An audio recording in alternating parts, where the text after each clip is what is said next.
now here in the studio. Matt Erskine, he's Executive Director of the Greater Washington Initiative. Good to see you. Thanks very much for your time. Thanks for rushing back up here from your last appointment. Good to see you. Also with us is Danny Vargas. He's a member of the Dulles Regional Chamber of Commerce. Welcome back. Good to see you again. Thanks.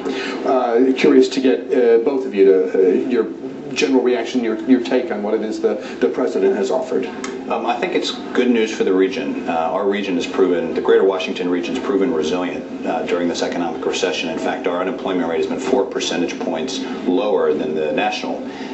But we haven't been immune, and so this is good news across, I think, all three fronts that he addressed in his plan: small business, infrastructure, and energy efficiency and renewable energy. Danny, your thoughts?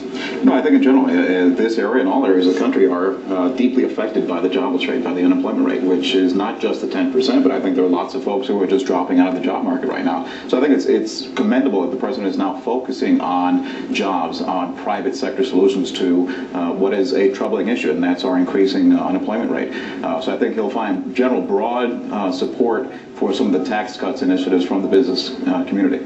You guys are both in contact with business leaders, across the spectrum, small, medium, and large, on a daily basis.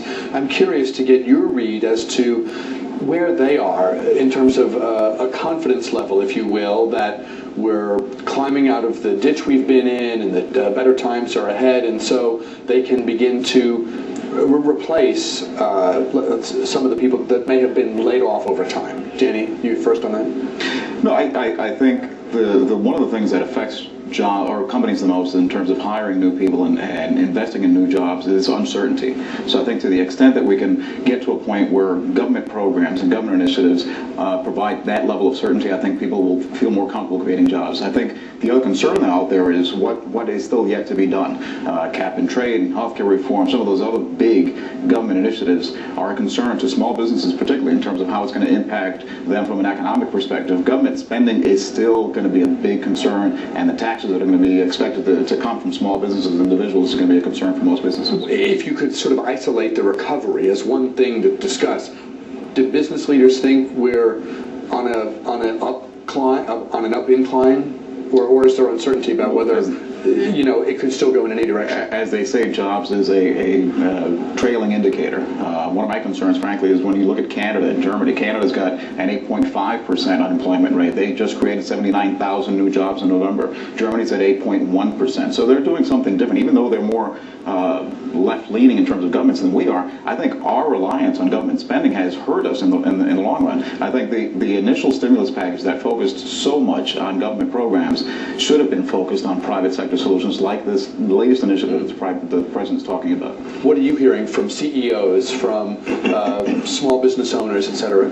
I think it's a cautiously optimistic attitude out there right now. I think 2009, even though this region is scheduled to actually add net new jobs for this year, and we were one of only 2 major metropolitan regions in 2008 to add net new jobs, we'll be one of the few to actually add net new jobs as a major region this year.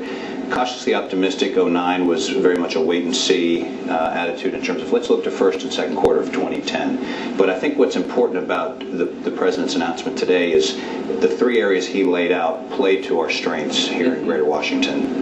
Is that your view as well?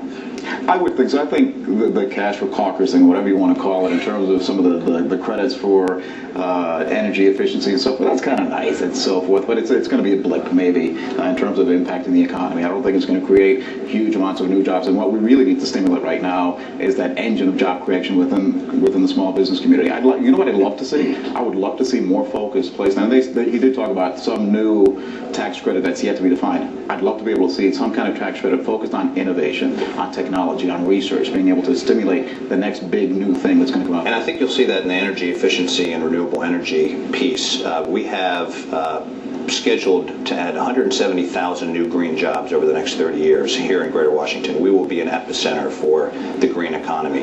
If I'm out of work right now, or have a loved one who is, or if I'm simply in a dead-end job or something that I'm really ready to move from into something better, should I be worried that employers have grown accustomed to getting by with fewer people, and that hiring will be a very slow process, very slow process. Right, we've seen with the cutback in the payrolls, obviously an increase in productivity, and so employers are doing more with less.